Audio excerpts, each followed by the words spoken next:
ভগবদ গীতা 3য় অধ্যায় শ্লোক নম্বর 7।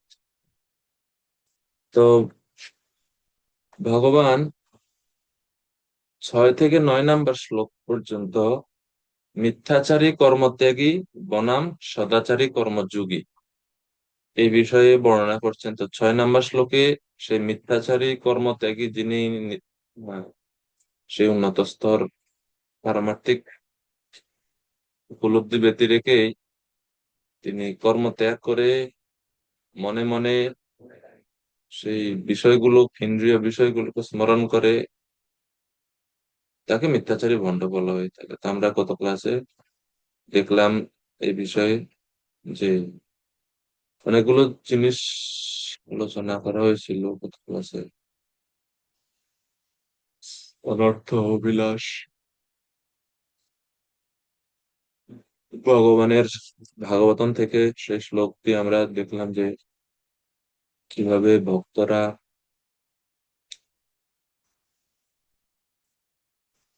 ভক্তদের প্রতি ভগবানের দৃষ্টিভঙ্গি কি, এই বিষয়ে আমরা আলোচনা করলাম। তো আজকে আমরা 7 নম্বর শ্লোক, তো 6 নম্বর শ্লোকে তো ভগবান মিথ্যাচারী সন্ন্যাসী, মানে কেউ সন্ন্যাসী বলতে কর্ম ত্যাগ করে দিচ্ছেন সন্ন্যাস আশ্রমে। তো আসক্ত চিত্ত সন্ন্যাসীর কথা 6 নম্বর শ্লোকে বলা হয়েছে, যাকে মিথ্যাচারী বলে ভগবান নিন্দা করছেন। এখন 7 নম্বর শ্লোকে এর সাথে তুলনা করা হচ্ছে নিরাসক্ত গৃহস্থের সঙ্গে তুলনা করছে। বা উম, 7 নম্বর শ্লোকের বিষয়বস্তু হচ্ছে মিথ্যাচারী সন্ন্যাসীর চেয়ে একজন কর্মত্যাগী বা কর্তব্যনিষ্ঠ গৃহস্থ অনেক শ্রেষ্ঠ। শ্লোক নম্বর 7। यस्त्विन्द्रियाणि मनसा नियम्य आरभत अर्जुन कर्मेन्द्रियै कर्मयोगमसक्ता स विशिष्यते। কিন্তু যিনি মনের দ্বারা ইন্দ্রিয়গুলোকে সংযত করে অনাসক্ত ভাবে কর্মযোগের অনুষ্ঠান করেন, তিনি পূর্বোক্ত মিথ্যাচারী অপেক্ষা অনেক গুণে শ্রেষ্ঠ। পূর্বের শ্লোকের বর্ণিত মিথ্যাচারী থেকে তিনি শ্রেষ্ঠ, যিনি মনের দ্বারা ইন্দ্রিয়গুলোকে সংযত করে। ইয়স্তু ইন্দ্রিয়াণি মনসা নিয়ম্য। নিয়ম্য সংযত, ইন্দ্রিয় সংযত করতে হলে নিয়ম অনুসরণ করতে হয়। নিয়ম না মানলে সংযত হয় না, এই জন্য বলছে নিয়ম্য, মানে নিয়মের দ্বারা যিনি সমস্ত ইন্দ্রিয়গুলোকে সংযত করেন মনের মাধ্যমে। মন যেহেতু সমস্ত ইন্দ্রিয়ের রাজা, তো সেজন্য তিনি মনের মাধ্যমে সমস্ত ইন্দ্রিয়গুলোকে সংযত করেন। সংযত করে অনাসক্ত ভাবে কর্মেন্দ্রিয়ই কর্মযোগম, কর্ম ইন্দ্রিয় দ্বারা কর্মযোগ করে, কর্মযোগ অনুষ্ঠান করেন, কিন্তু কি রকম করেন সেটা অসক্ত। অসক্ত মানে আসক্ত না, আসক্তের বিপরীত হচ্ছে অসক্ত, অর্থাৎ কোন রকম আসক্তি ছাড়া তিনি সে কর্মগুলো করেন। কিসের প্রতি ওনার আসক্তি থাকে না? অসক্ত বলতে কিসের প্রতি ওনার আসক্ত, কর্মের প্রতি না কর্মফলের প্রতি? উভয়ের প্রতি। কর্ম এবং কর্মফল দুইটার প্রতি তার কোনো আসক্তি থাকে না, যে কর্তব্যবোধে সেই কাজ করে। প্রভুপাদ বলছেন কে শ্রেষ্ঠ, গৃহস্থ না সন্ন্যাসী?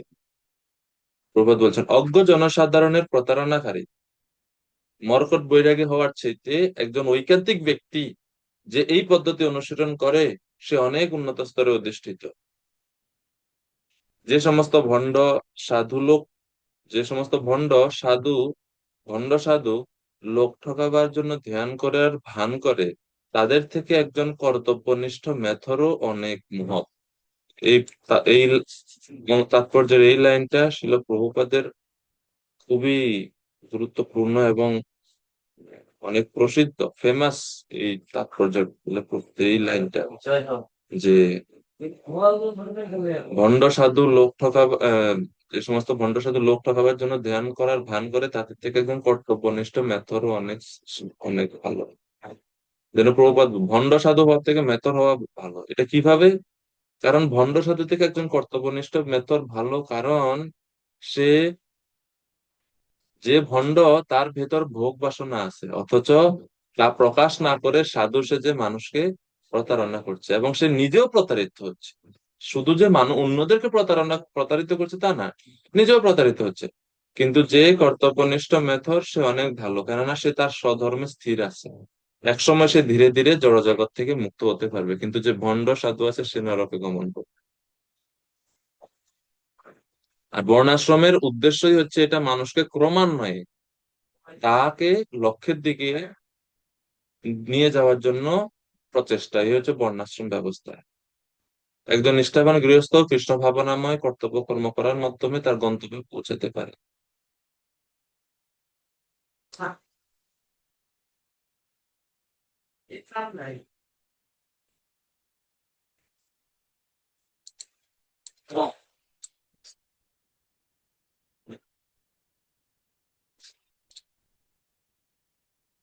এখন 6 এবং 7 দুই শ্রেণীর ব্যক্তিদের কথা বলে এখন ভগবান, অর্জুন জিজ্ঞেস করছে যে আমার কর্তব্য কি?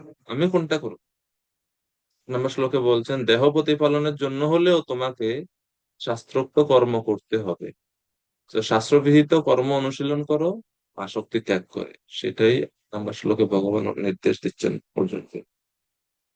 নিয়তাম কুরু কর্ম ত্বম কর্ম জ্যায়ো হি অকর্মণঃ শরীরয়াত্রাপি চ তেন প্রসিদ্ধেত প্রসিদ্ধেত অকর্মণঃ। তুমি শাস্ত্রোক্ত কর্মের অনুষ্ঠান, শাস্ত্রে যে বিধিনিষেধ যে নির্দেশ দেওয়া আছে সেই কর্মগুলো তুমি অনুষ্ঠান করো, কেননা কর্মত্যাগ থেকে কর্মের অনুষ্ঠান শ্রেয়। কর্ম না করে কেউ দেহযাত্রাও নির্বাহ করতে পারে না।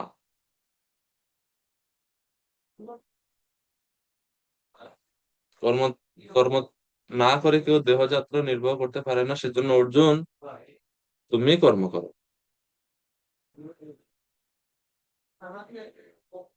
তো এই অধ্যায়ের শুরু থেকেই অর্জুনকে ভগবান কর্ম সম্বন্ধে, কর্তব্য কর্ম করার বিষয়ে, নিষ্কাম কর্ম করার বিষয়ে উপদেশ দিচ্ছেন। 4 নম্বর শ্লোক থেকে 8 নম্বর শ্লোক পর্যন্ত বিভিন্ন কারণ দর্শিয়ে কৃষ্ণ অর্জুনকে যুদ্ধ পরিত্যাগ না করার জন্য বলছেন। 4 নং শ্লোকে ভগবান বলছেন, কর্তব্য কর্ম ত্যাগ করা অস্বাভাবিক, কারণ আত্মা হচ্ছে সক্রিয়। এটা হচ্ছে 4 নম্বর শ্লোকের যুক্তি। 6 নম্বর শ্লোকে বলছেন, তুমি যদি কর্তব্য কর্ম না করো তাহলে সমাজে উৎপাতের সৃষ্টি হবে, সেজন্য কর্ম করো। এটা দ্বিতীয় কারণ। 3 নম্বর কারণে 8 নম্বর শ্লোকে, তুমি যদি কর্তব্য কর্ম না করো তাহলে তুমি জীবন ধারণও করতে পারবে না। শরীরই যাত্রা আপি, শরীর জীবন ধারণও ঠিক মতো হবে না যদি তুমি কর্তব্য কর্ম না করো। এই 3টি কারণে কৃষ্ণ অর্জুনকে বলেছেন তোমার কর্তব্য কর্ম করা উচিত। 4, 6, 8 শ্লোকগুলো। আমি কয়ে শোর পরে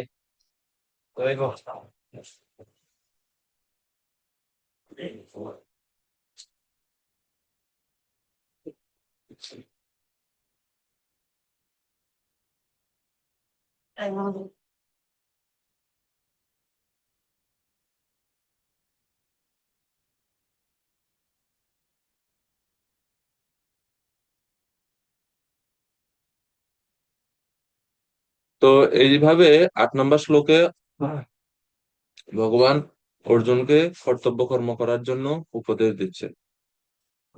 ভগবত কৃপায়, সদ্গুরুর উপদেশে ও সেবা ফলে চিত্তশুদ্ধি হয়, এবং এই চিত্তশুদ্ধির ফলে ক্রমে একজন তত্ত্বজ্ঞান লাভ করে। তত্ত্বজ্ঞান ছাড়া শুধুমাত্র কর্মযোগ আশ্রয় করলে সেই ব্যক্তি মুক্ত হতে পারে না। সেজন্য কৃষ্ণ নির্দেশ দিচ্ছেন অর্জুনকে যে তুমি শাস্ত্র বিহিত কর্তব্য কর্ম অনাসক্ত ভাবে পালন করো।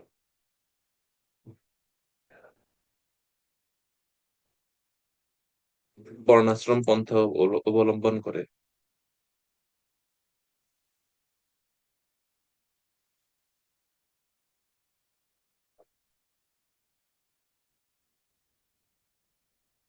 9 নম্বর শ্লোক। এবং সেই কর্ম করবে তুমি নিজের জন্য না, বিষ্ণু সন্তুষ্টি বিধানের জন্য। তো প্রসিদ্ধ শ্লোক ভগবত গীতা, ভগবান শ্রী বিষ্ণু সন্তুষ্টি বিধানের জন্যই কর্ম অনুষ্ঠান করার কথা কৃষ্ণ অর্জুনকে উপদেশ দিচ্ছেন 9 নম্বর শ্লোকে। প্রভু বলুন, হরে কৃষ্ণ। হরে কৃষ্ণ প্রভু, দণ্ডবত প্রণাম। প্রভু প্রভু, ধন্যবাদ। এই যে কর্ম না করে কেউ দেহযাত্রাও নির্বাহ করতে পারে না, এটা যদি আরেকটু বিস্তারিত বলতেন। যেহেতু অর্জুন এখন আছেন ক্ষত্রিয় ধর্ম, তার কর্তব্য ক্ষত্রিয় হিসেবে কর্ম বলতে, দেখেন, ওই আমরা যেটা চাকরি করি বা ব্যবসা করে অনেকে সংসার চালানোর জন্য, সেটাও একটা কর্ম। কিন্তু বলা হচ্ছে প্রত্যেক আশ্রমে মানে দেহযাত্রা নির্বাহের জন্য, জীবন যাপনের জন্য সবাইকে কর্ম করতে হয়। এক এক দৃষ্টিভঙ্গিতে সবকিছুই কর্ম, খাওয়াটাও একটা কর্ম, খাওয়াও একটা কাজ, নিঃশ্বাস নেওয়া একটা কাজ, সবাইকে কর্ম করতে হয়। তো কৃষ্ণ বলছেন, যেহেতু অর্জুন, তোমার স্বধর্ম হচ্ছে ক্ষত্রিয় হিসেবে যুদ্ধ করা। তো তুমি যদি যুদ্ধ না করো, তুমি ভিক্ষাবৃত্তি করতে হবে। তো ভিক্ষাবৃত্তি কি এটা? ওটাও কর্ম করা। এটাও কর্ম। কর্ম না করে তুমি থাকতে পারবে না, কিন্তু তুমি যদি ভিক্ষাবৃত্তিমূলক কর্ম আচরণ করো তাহলে তোমার পাপ হবে। কেন? কারণ সেটা তোমার স্বধর্ম নয়। তো তুমি তোমার স্বধর্ম করো, কিন্তু আসক্ত না হয়ে, অশক্ত হয়ে করো এবং বিষ্ণু সন্তোষী বিধানের জন্য করো, তাহলে সেই কর্ম করলে তোমাকে আর বন্ধনে আবদ্ধ হতে হবে না, কর্ম করতেই হবে। তো ওইটা প্রদর্শনের জন্য বলছে, দেহযাত্রা নির্বাহ করতে পারবেন তুমি কর্ম ছাড়া। তো অর্জুন তো দেখাচ্ছে যে আমি যুদ্ধ করবো না, সব কর্ম আমি এগুলো থেকে দূরে থাকবো, বলছে দূরে থাকতে পারবে না, কিছু না কিছু করতে হবে, হয় ভিক্ষা হলেও করতে হবে। এই জন্য বলছে bro। ঠিক আছে, 9 নম্বর শ্লোক। বিষ্ণু সন্তুষ্টি হচ্ছে কর্মের উদ্দেশ্য। তো আমি তোমার সামনে আসি, আমাকে সন্তুষ্টি বিধান করো, এটাই হচ্ছে প্রকৃত কর্মের উদ্দেশ্য। তুমি আমার আদেশ অনুসারে যুদ্ধ অনুষ্ঠান করো, যুদ্ধ করো। যজ্ঞার্থাৎ কর্মণ্যত্র লোকোऽয়ং কর্ম বন্ধনা, তদর্থম কর্ম কৌন্তেয় মুক্ত সঙ্গ সমাচর। রসরাজ জগন্নাথ প্রভু কৃপা করে অনুবাদ করেন। আনমিউট করুন, মাইক অন করে প্রভু। রসরাজ জগন্নাথ প্রভু। হরে হ্যাঁ, কৃষ্ণ প্রণাম। হরে কৃষ্ণ। প্রভু কৃপা করে পড়ুন। 9 নম্বর শ্লোক নম্বর 9 অনুবাদ হচ্ছে, বিষ্ণুর প্রীতি সম্পাদনার জন্য কর্ম করা উচিত, তা না হলে কর্মই এই জড় জগতে বন্ধনের কারণ। তাই হে কুন্থেয়, ভগবানের সন্তুষ্টি বিধানের জন্যই কেবল তুমি তোমার কর্তব্য কর্ম অনুষ্ঠান করো, এবং এভাবেই তুমি সর্বদা নিবন্ধন থেকে মুক্ত থাকতে পারবে। হরে কৃষ্ণ। হরে কৃষ্ণ, ধন্যবাদ প্রভু। তো কৃষ্ণ বলছেন, যজ্ঞার্থাৎ কর্মণ্যত্র, যজ্ঞের জন্যই কর্ম করো। যজ্ঞ মানে কি? আচার্যগণ ব্যাখ্যা করছেন, এখানে যে যজ্ঞ, যজ্ঞ শব্দের অর্থ হচ্ছে ভগবান শ্রীবিষ্ণু। যারা সাংখ্য দর্শন অনুসারী তারা বলে যে কর্ম বন্ধনের কারণ, কর্ম হচ্ছে বন্ধনের কারণ। আবার অনেকে মনে করে নিষ্কাম ভাবে যে কোনো কর্ম করলে কর্ম মুক্তি হতে পারে। আবার স্মার্ত বচন অনুসারে কর্ম না বধ্যতে জন্তু, কর্মই, সকল কর্মই বন্ধনের হেতু। তো এই দুইটি ধারণা এখন কৃষ্ণ এই শ্লোকে, 9 নম্বর শ্লোকে সমাধান মীমাংসা করছেন, যে যজ্ঞের সন্তুষ্টি বিধানে, যজ্ঞ অর্থাৎ যজ্ঞের জন্য কর্ম করা উচিত যা বন্ধন থেকে আমাদেরকে মুক্ত করে। শুধু নিষ্কাম কর্ম করলে মুক্ত হওয়া যায় না, সেই নিষ্কাম কর্ম ভগবানকে অর্পণ করতে হবে, সব ভগবানের সন্তুষ্টি বিধানের জন্য সেই কর্ম করতে হবে। তো যজ্ঞ মানে কিভাবে বিষ্ণু, আচার্য যখন বলছেন শ্রুতি শাস্ত্রের উদ্ধৃতি দিয়ে, শ্রুতি শাস্ত্রে বলা হচ্ছে যজ্ঞ বই বিষ্ণু, অর্থাৎ যজ্ঞই হচ্ছে ভগবান শ্রী বিষ্ণু। ভগবান একাদশ স্কন্ধে 19 অধ্যায়ে সেখানে বলা হচ্ছে যজ্ঞ অহম ভাগবততমঃ, ভগবততমঃ, যে যজ্ঞোহম ভগবতম মানে আমি বসুদেব নন্দনই হচ্ছে যজ্ঞ। তো ভগবানকেই যজ্ঞ বলা হয়। এবং শ্রীধর স্বামী বলছেন ভগবতম পরমেশ্বরই হচ্ছেন যজ্ঞ। তো পরমেশ্বরী যজ্ঞ, বিশ্বনাথ চক্রবর্তী ঠাকুর বলছেন বসুদেব নন্দনী যজ্ঞ, অর্থাৎ এসবগুলো আচার্যদের, সমস্ত আচার্যদের সিদ্ধান্ত অনুযায়ী যজ্ঞ বলতে এখানে ভগবান শ্রী বিষ্ণু বা ভগবান শ্রীকৃষ্ণকেই বোঝানো হচ্ছে। আর যখন বলছে যজ্ঞার্থাৎ, অর্থাৎ বিষ্ণু প্রীতির নিমিত্তে অনুষ্ঠিত কর্ম ভিন্ন অন্যান্য সমস্ত যাবতীয় সকাম ও নিষ্কাম কর্ম জড় জগতে মানুষকে সংসারের বন্ধনে আবদ্ধ করে। সকামই হোক নিষ্কামই হোক যাই হোক, যদি এটা বিষ্ণু প্রীতির নিমিত্তে যদি না করা হয়। কিন্তু বিষ্ণুর আরাধনার নিমিত্তে কর্ম অনুষ্ঠান করলে, অর্থাৎ নিজের কোনো ফলাকাঙ্ক্ষা না রেখে কেবল বিষ্ণুরই তৃপ্তি সন্তোষ এবং বিষ্ণুরই তোষণ আহ উদ্দেশ্যে যখন কেউ কর্ম করে, সেই কর্ম বন্ধন থেকে সেই ব্যক্তি মুক্ত হয়। সকাম তো দূরের কথা, নিষ্কাম কর্ম ভক্তি রহিত হলে নিষ্ফল হয় এবং সেটা বৃথা। শুধু নিষ্কাম কর্ম যথেষ্ট নয়, নিষ্কাম কর্ম যদি ভক্তি রহিত হয়, ভগবানের সন্তুষ্টি বিধানের জন্য না হয়, তাহলে সেটা কোনো ফল দিতে পারে না। প্রমাণ শ্রীমদ ভাগবতমে প্রথম স্কন্ধে পঞ্চম অধ্যায় 12 নম্বর শ্লোক, নৈষ্কর্মম অপ্যচ্যুত ভাব বর্জিত ন শোভতে। অর্থাৎ নিষ্কাম কর্ম যদি অচ্যুত ভাব বর্জিত হয়, ভগবান শ্রী বিষ্ণু সন্তুষ্টি বিধানের উদ্দেশ্যে না করা হয়, ন শোভতে, সেটা অত সুদর্শন বা শুভ হয় না, সেটা মঙ্গলদায়ক হয় না। এই জন্য ফলের প্রতি আসক্তি পরিত্যাগ পূর্বক নিষ্কাম ভাবে শ্রী বিষ্ণুর প্রীতির বিধানের জন্য কর্ম করাই হচ্ছে প্রকৃত পন্থা। এবং এই কর্ম অনুষ্ঠানের ফলেই তত্ত্ব জ্ঞান বা জীবের আত্মজ্ঞান, সে জ্ঞান লাভ করে। যেহেতু কর্ম অনুষ্ঠানের ফল হচ্ছে জ্ঞান লাভ, তো সেই জ্ঞান জীব তখনই লাভ করে যখন সে নিষ্কাম ভাবে অর্থাৎ ফলাসক্তি থেকে মুক্ত হয়ে বিষ্ণু সন্তুষ্টি বিধানের জন্য কর্ম অনুষ্ঠান করে থাকে। শ্রীমদ ভাগবতমে প্রথম স্কন্ধে পঞ্চম অধ্যায়ে নারদ মুনি ব্যাসদেবকে বলছে, এতৎ সংসুচিতুম ব্রহ্মণ তাপত্রয় চিকিৎসিতম যদিশ্বরে ভগবতি কর্ম ব্রহ্মণি ভাবিতম আময়ো যশ্চ ভূতানাং জায়তে येन সুব্রত তদেব হ্যময়ম দ্রব্যম ন পুনাতি চিকিৎসিতম এবং নৃণাম ক্রিয়ায়োগা সর্বে সংসৃতি হেতবঃ त एव आत्मविनाशाय कल्पन्ते कल्पितः परे यदत्र क्रियते कर्म भगवत् परितोषणम জ্ঞানম ইয়ৎ অধীনম হি ভক্তি যোগ সমন্বিত। 1:5-32 থেকে 35 এই সবগুলো শ্লোকে নারদ মুনি ব্যাসদেবকে উপদেশ দিচ্ছে। ব্যাসদেব তিনি সমস্ত গ্রন্থ আদি রচনা করে অসন্তুষ্ট। কেন অসন্তুষ্ট? সেই কারণ তিনি খুঁজে পাচ্ছিলেন না, কেন আমি তৃপ্ত হতে পারছি না। তখন নারদ মুনি গুরুদেব এসে, নারদ মুনি যিনি ছিলেন ব্যাসদেবের গুরু, তিনি এসে ব্যাসদেবের ভুল ধরিয়ে দিলেন। বলছে তুমি ভক্তির কথা বর্ণনা না করে মানুষকে, জড়জগতের মানুষকে কর্ম জ্ঞান যোগ পন্থার দিকে ধাবিত করেছো বেশি মাত্রায়।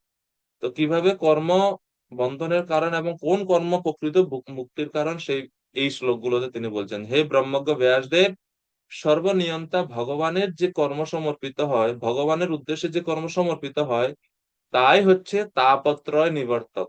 অর্থাৎ সেই সমস্ত কর্মই আমাদেরকে ত্রিতাপ থেকে মুক্ত করতে পারে। এই ব্যাসদেব, যে যে দ্রব্যে রোগ জন্মে তা যদি রসায়ন যোগে মিশ্রিত হয়, সেটা খেলে তা আবার ঔষধ রূপে রোগ নিরাময় করে। একই ভাবে মানুষ ক্রিয়াযোগ অর্থাৎ সাধারণভাবে কর্ম করলে সংসার বন্ধনে আবদ্ধ হয়, কিন্তু তা যদি ঈশ্বরে সমর্পিত হয়, তাহলে সেই কর্ম মুক্তির কারণ হয়ে দাঁড়ায়। এজন্য ভগবানের প্রীতিয়ার্থে, ভগবানের সন্তুষ্টি বিধানের জন্য অনুষ্ঠিত কর্মের দ্বারা ভক্তিযোগ সমন্বিত তৎ অধীন জ্ঞানও একজন ব্যক্তি লাভ করতে পারে। তো উদাহরণ দিচ্ছে যে মনে করেন কেউ যদি একটা কোনো কিছু খেয়ে যদি তার অসুখ হলো, সেই দ্রব্যকে যখন অন্য আরো কিছু আরো কিছু রাসায়নিক পদার্থ দ্বারা মিশ্রিত করে খায়, তখন সেই বস্তুটা তখন ওই রোগকে সারায়। যেমন প্রভুপাদ উদাহরণ দিচ্ছেন যে দুধ খেয়ে যদি কারো পেটে অসুখ হয় নাকি, না, হ্যাঁ, তো দইয়ের সঙ্গে আরো কি যিনি মিক্স করে প্রভুপাদ বলছেন যে সেটা খেলে সেই অসুস্থতা দূর হবে।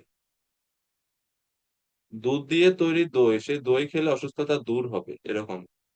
তো একই রকম ভাবে কর্ম মানুষের বন্ধনের কারণ, কিন্তু সেই কর্ম যখন ভগবান বিষ্ণুর উদ্দেশ্যে অর্পিত হয়, ভগবানের সন্তুষ্টি বিধানের জন্য করা হয়, তখন সেই কর্ম মুক্তির কারণ। প্রচেতাদেরকে ভগবান বলেছিলেন চতুর্থ স্কন্ধে যে যারা কুশল কর্মা, অর্থাৎ যারা খুব কর্ম কৌশল সম্বন্ধে খুবই অভিজ্ঞ, অর্থাৎ যারা জানে যে সমস্ত কর্মের একমাত্র ফল ভোক্তা হচ্ছে আমি, মানে ভগবান, এই জেনে যারা আমাদের সকল কর্মফল সমর্পণ করে এবং যারা আমার কথা প্রসঙ্গে দিন যাপন করে, অর্থাৎ আমার কথা শ্রবণ কীর্তনে যারা দিনাতিপাত করে, এই সকল পুরুষ গৃহস্থ আশ্রমে থাকলেও গৃহ তাদের বন্ধনের কারণ হয় না। এই শ্লোকের সঙ্গে প্রাসঙ্গিক যে যিনি জানেন আমি সমস্ত কর্মের ভোক্তা, কর্মফলের ভোক্তা, এই রকম ভাবে মনে করে যিনি সমস্ত কর্মফল আমাকে সমর্পণ করেন এবং আমার কথা শ্রবণ কীর্তনে তিনি যদি গৃহস্থ আশ্রমেও থাকেন, গৃহ তাকে বন্ধনে আবদ্ধ করতে পারে না। শর্ত ওই দুইটা পালন করতে হবে। গৃহেষু আবিষিতাম চাপি পুংসাম কুশল কর্মণাম মদ ভারতাম ইয়াতয়ামানম ন বন্দায় গৃহামতা। চতুর্থ স্কন্ধে 30 অধ্যায়ে 19 নম্বর শ্লোক ভগবান বলছেন। খুবই গুরুত্বপূর্ণ শ্লোক।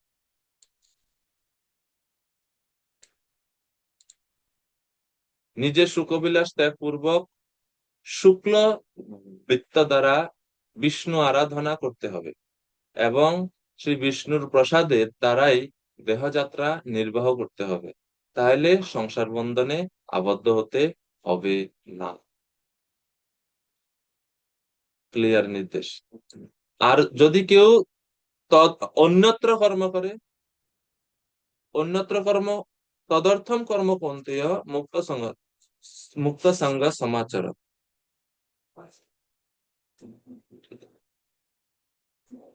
যজ্ঞার্থাৎ কর্মণো অন্যত্র, অর্থাৎ কেউ অন্যত্র মানে অন্য কর্ম যদি করে তাহলে লোকয়ম কর্মবন্ধন, অর্থাৎ এই নির্দেশ যদি কেউ পালন না করে তাহলে সেই ব্যক্তি বন্ধনে আবদ্ধ হবে। অন্য কর্ম অর্থাৎ বিষ্ণু সন্তুষ্টি বিধান ব্যতিরেকে যদি কেউ কোনো কর্ম করে থাকে সেটা বন্ধনে আবদ্ধ হবে, সেই সেই কর্মের বন্ধনে তিনি আবদ্ধ হবেন।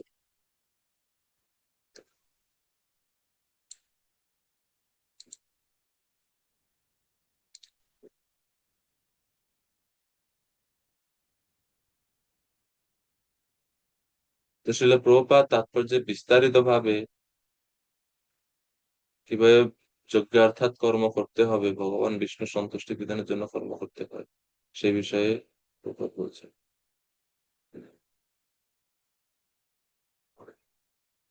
যজ্ঞই হচ্ছে কর্মকৌশল। যজ্ঞ করার উদ্দেশ্য হচ্ছে বিষ্ণু প্রীতি বিধান করা, জড়বন্ধন থেকে মুক্ত হওয়া, ভগবত ধামে ফিরে যাওয়া। যজ্ঞ করার উদ্দেশ্য। যজ্ঞ করার ফল প্রভুপাদ তাৎপর্য বলছেন, যজ্ঞ করার ফল কি? প্রথম, জীবনে সুখ শান্তিতে বাস করা, পাপের প্রতিক্রিয়া থেকে মুক্ত হওয়া, ধীরে ধীরে মুক্তি লাভ করা, ভগবত ধামে ফিরে যাওয়া। আর যজ্ঞ করার প্রয়োজনীয়তা কি? পরের শ্লোকগুলোতে ভগবান বলবেন যে যজ্ঞ করলে অন্ন খেয়ে প্রাণীগণ জীবন ধারণ করে, বৃষ্টি হওয়ার ফলে অন্ন হয় উৎপন্ন হয়, আর যজ্ঞের ফলে বৃষ্টি হয়, শাস্ত্রোক্ত কর্ম থেকে যজ্ঞ হয়, বেদ থেকে যজ্ঞ আদি কর্ম হয়, যজ্ঞ ভগবান থেকে প্রকাশিত হয়। আর যদি যজ্ঞ না করা হয় তাহলে পাপ ভোগ করতে হয়, চুরির সমান হয়, জগতে অভাব অনটন দুঃখ আদি হয় এবং চোর কখনো সুখী হতে পারে না। এই পরবর্তী শ্লোকগুলোতে ভগবান ধারাবাহিকভাবে এই বিষয়ে বলবে। এখন 10 নম্বর শ্লোক থেকে 16 নম্বর শ্লোক পর্যন্ত ভগবান অর্জুনকে বলছেন যে কর্মকাণ্ড থেকে কর্মযোগের স্তরে কিভাবে যেতে হয়। অর্থাৎ আগের সেকশনের সাথে এখন এই 10 নম্বর শ্লোক থেকে যে সেকশন শুরু হচ্ছে এর সংযোগ হচ্ছে, যদি কোনো মানুষ জড় বিষয়ের প্রতি অত্যধিক আসক্ত হওয়ায় নিষ্কাম কর্মযোগ অনুশীলন করতে অসমর্থ হয়, তবে তাদের জন্য যোগপন্থার সবচেয়ে নিচের স্তর থেকে ধীরে ধীরে উন্নতি সাধনের কথা এখন ভগবান বলছে। এবং প্রভুপাদ এই অনুচ্ছেদের প্রায় সবগুলো শ্লোকের তাৎপর্যে তিনি যজ্ঞের কথা যেহেতু আছে, প্রভুপাদ বলছেন যজ্ঞ মানে সংকীর্তন যজ্ঞ। তো প্রভুপাদ সংকীর্তন যজ্ঞের কথা, সংকীর্তনের গুরুত্ব এই তাৎপর্যে ব্যাখ্যা করছেন। প্রভু বলুন, হরে কৃষ্ণ। তবু এখানে যজ্ঞ বলতে কোন যজ্ঞকে বোঝানো হয়েছে? ভগবান বিষ্ণু সন্তুষ্টি বিধানের জন্য কর্ম।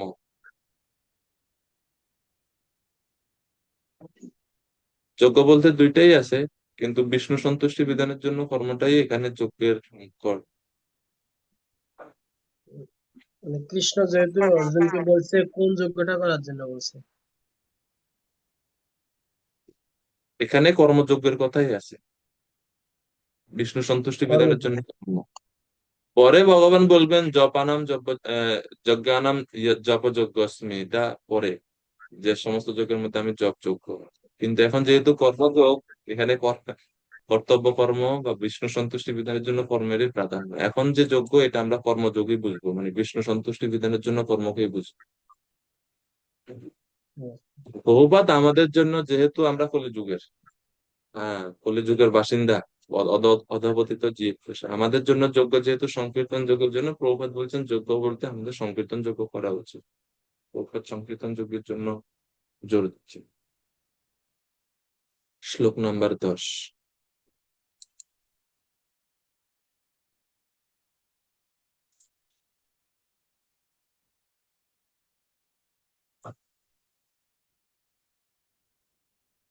सह यज्ञ प्रजा सृष्ट्वा पुरोवाच प्रजापति अनेन प्रसविष्यद्धम् एष वस्तिष्ठ कामधुक्। সৃষ্টির প্রারম্ভে সৃষ্টিকর্তা যজ্ঞ আদি সহ প্রজা সকল সৃষ্টি করে বলেছিলেন, এই যজ্ঞের দ্বারা তোমরা সমৃদ্ধ হও, এই যজ্ঞ তোমাদের সমস্ত অভীষ্ট পূর্ণ করবে।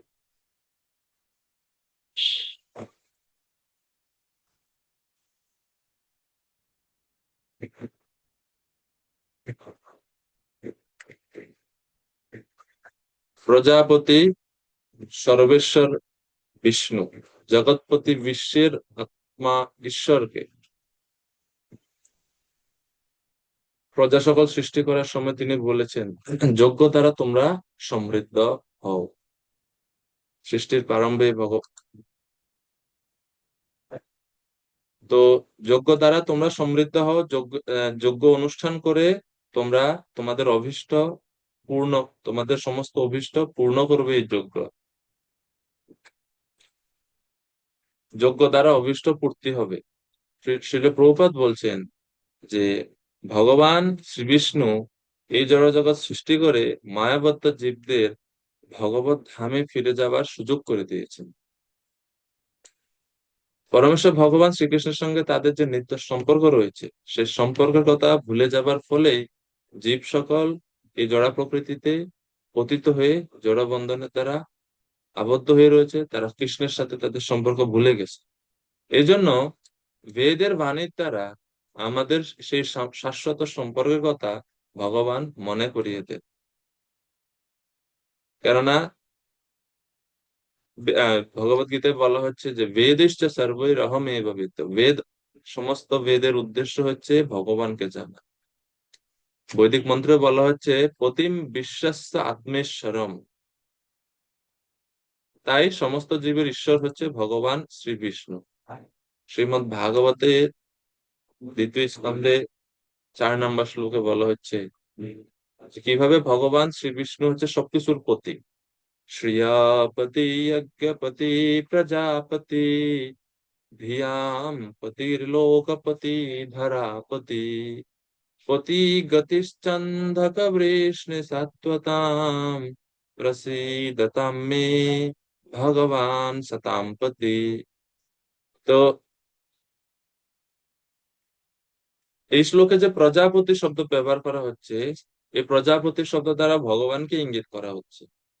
প্রজাপতি মানে ভগবান, সৃষ্টিকর্তা ভগবানই। ব্রহ্মাজিকেও প্রজাপতি বলা হয়, কিন্তু এই শ্লোকে প্রজাপতি মানে ভগবানের। কেননা দ্বিতীয় স্কন্ধের 4র্থ অধ্যায়ের এই শ্লোকেও প্রজাপতি শব্দ দ্বারা ভগবানকে ইঙ্গিত করা হয়েছে।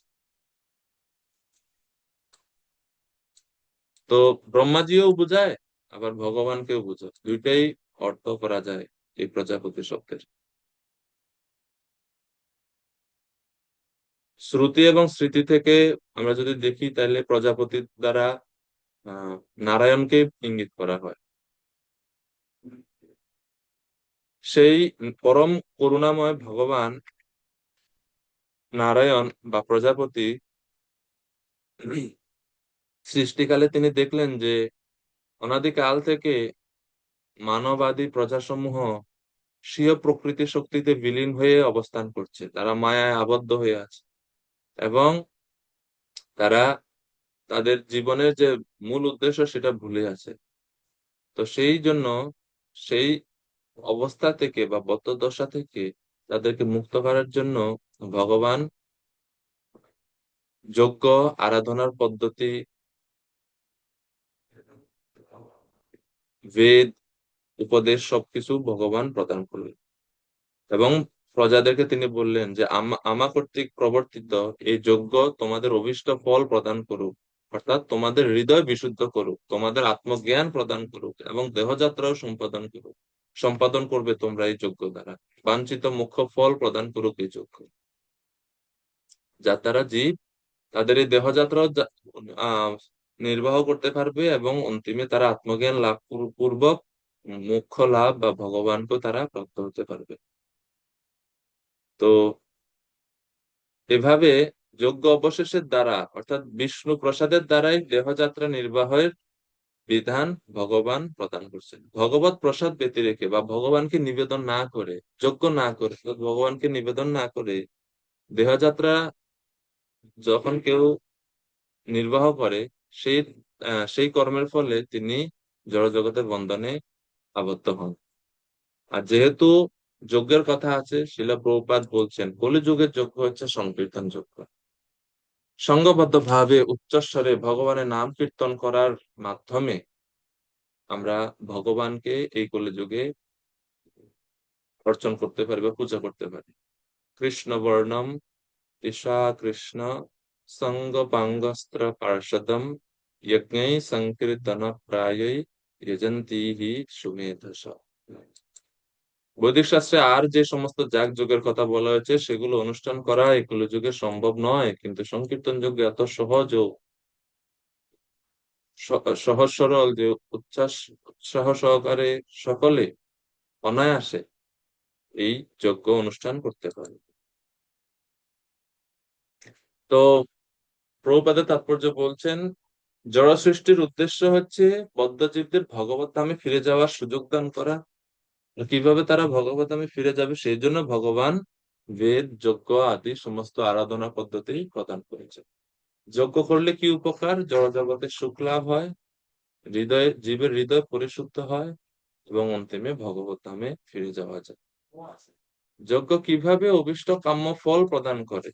10 নম্বর শ্লোকে তো বলছে ভগবান যে অভীষ্ট ফল প্রদান করবে, কিভাবে সেটা করবে 11 নম্বর শ্লোকে বলা হচ্ছে দেবান ভাবয়তানেনা তে দেবা ভাবয়ন্তবঃ পরস্পরম ভাবয়ন্তা শ্রেয় পরমবাপ্স্যত। বিশ্বরূপ প্রভু অনুবাদ করবেন সেটাকে। হরে 11 কৃষ্ণ নম্বর প্রভু। হরে কৃষ্ণ। ধন্যবাদ। তোমাদের যজ্ঞ অনুষ্ঠানে প্রীত হয়ে দেবতারা তোমাদের প্রীতি সাধন করবেন। এইভাবে পরস্পরের প্রীতি সম্পাদন করার মাধ্যমে তোমরা পরম মঙ্গল লাভ করবে। হরে কৃষ্ণ। ধন্যবাদ প্রভুজি। তো ভগবান বলছেন যে দেবতা ও মানবের পরস্পর প্রীতি সম্পাদন করার মাধ্যমে তোমরা তোমাদের সমস্ত অভীষ্ট ফল প্রাপ্ত হতে পারবে। অনেকে মনে করতে পারে এই শ্লোকে যে ভগবান মানুষকে দেবতাদের স্বতন্ত্র ঈশ্বর জ্ঞানে পূজা করতে উপদেশ দিচ্ছেন এই শ্লোকে, কিন্তু প্রকৃতপক্ষে এটা না।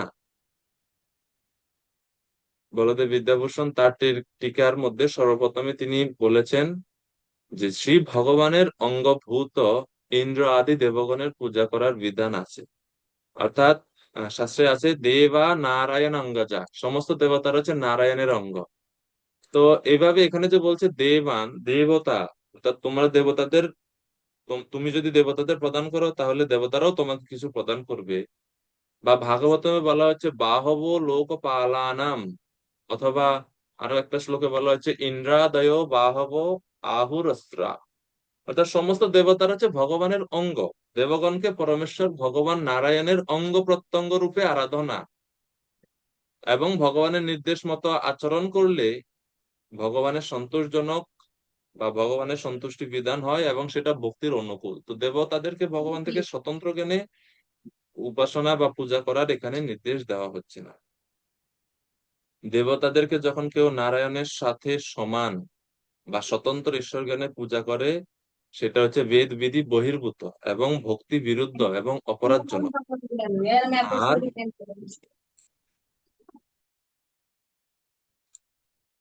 আর ভগবানের নির্দেশ মতো বৈদিক বিধি অনুযায়ী দেবতা ও মানবগণ যখন ভগবানের নির্দেশ মতো শুদ্ধ আহারের দ্বারা পরস্পর প্রীতি উৎপাদন করে, তখন তাদের শ্রী বা মঙ্গল বৃদ্ধি হয়।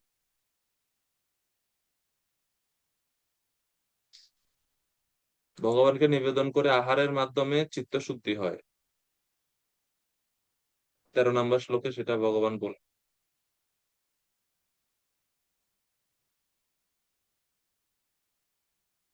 তো শিল প্রভুপাদ বলছেন তাৎপর্য যে দেবদেবীদের উপরে এই জড়জগতের বিভিন্ন ডিপার্টমেন্ট সামলানোর দায়িত্ব দেওয়া হয়েছে। তো সেই জন্য তারা হচ্ছে ভগবানের দেহের বিভিন্ন অংশ স্বরূপ।